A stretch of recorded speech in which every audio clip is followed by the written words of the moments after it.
नमस्कार दोस्तों, स्वागत है आपका मेरे चैनल में जिसका नाम है ज्योतिष एस्ट्रो। दोस्तों, पिछले भाग में सौभरी ऋषि ने मांधाता से कन्याओं के अंतःपुर में जाने की आज्ञा मांगी। तब मुनि के शाप की आशंका से मांधाता ने कन्याओं के अंतःपुर में रक्षकों को आज्ञा दे दी। अंतःपुर में प्रवेश करते हुए भगवान सौभरी ने अपना रूप अतिशय मनोहर बना लिया। तब रक्षकों ने उन कन्याओं से कहा, तुम्हारे पिताजी मांधाता की आज्ञा है कि ये मुनि हमारे पास एक कन्या के लिए पधारे हैं। अतः जिस कन्या ने भी इन मुनि को पसंद कर लिया उसी के साथ इनका विवाह कर दिया जाएगा। तब सभी कन्याओं ने इनके साथ विवाह करूंगी कहने लगी और उन सब में बड़ा कलह मच गया। तब कन्या के रक्षक ने सारा वृत्तांत राजा से ज्यों का त्यों कह दिया। तब राजा अत्यंत व्याकुल चित्त से इच्छा ना होते हुए भी जैसे तैसे अपने वचन का पालन करते हुए अपने अनुरूप विवाह संस्कार के समाप्त होने पर महर्षि सौभरी उन समस्त कन्याओं को अपने आश्रम पर ले गए। वहां आकर उन्होंने विश्वकर्मा को बुलाकर कहा कि इन समस्त कन्याओं के लिए अलग अलग महल बनाओ, जिसमें खिले हुए कमल, सुंदर हंस और जल पक्षियों से सुशोभित जलाशय हो, सुंदर मसनंद शैया हो तथा पर्याप्त खुला हुआ स्थान हो। तब विश्वकर्मा ने भी उनकी आज्ञानुसार सब कुछ तैयार करके उन्हें दिखाया। एक दिन पुत्रियों के स्नेह से आकर्षित होकर राजा मांधाता यह देखने आए कि वे अत्यंत दुखी हैं या सुखी।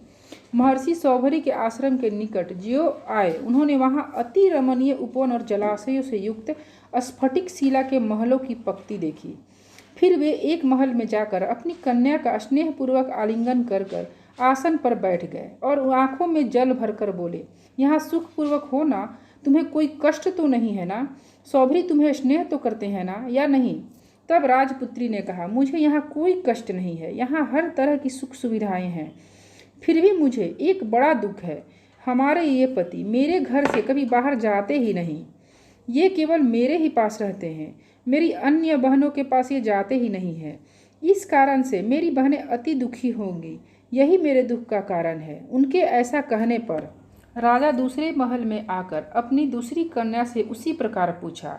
उसने भी उसी प्रकार कहा और कहा कि महर्षि सिर्फ मेरे ही पास रहते हैं, किसी और बहन के पास जाते ही नहीं है। इस प्रकार राजा एक एक करके प्रत्येक महल में गए और सबने यही पूछा और सबने वैसा ही उत्तर दिया। अंत में आनंद और विस्मय के भार से विस्मित होकर वे एकांत में स्थित भगवान सौभरी की पूजा की। उनसे कहा, भगवान, आपकी योग सिद्धि का यह प्रभाव देखा है। इस प्रकार के महान वैभव के साथ और किसी को विलास करते हुए हमने नहीं देखा है। बाद में उन राजकन्याओं से सौभरी मुनि के 150 पुत्र हुए। फिर भी सौभरी ऋषि की इच्छाएं खत्म नहीं हो रही थी। एक दिन उन्होंने, ऐसा तो मेरी इच्छाएं कभी खत्म ही नहीं होगी। जलाशय में रहकर मैंने जो तपस्या की थी उसके फलस्वरूप यह संपत्ति तपस्या की बाधक है। इस समय मैं ऐसा उपाय करूंगा जिससे दोषों से मुक्त होकर फिर अपने कुटुंबियों के दुख से दुखी ना हों।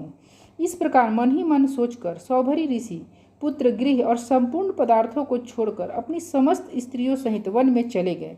इस तरह मांधाता की कन्याओं के संबंध में मैंने इस चरित्र का वर्णन किया है। जो कोई इस सौभरी चरित्र का स्मरण करता है अथवा पढ़ता है, सुनता है, सुनाता है, धारण करता है, लिखता है, लिखाता है, उपदेश करता है, उसके 6 जन्मों तक दुह संतति, असधर्म और वाणी अथवा मन की कुमार्ग में प्रवृत्ति तथा किसी भी पदार्थ में ममता नहीं होती है।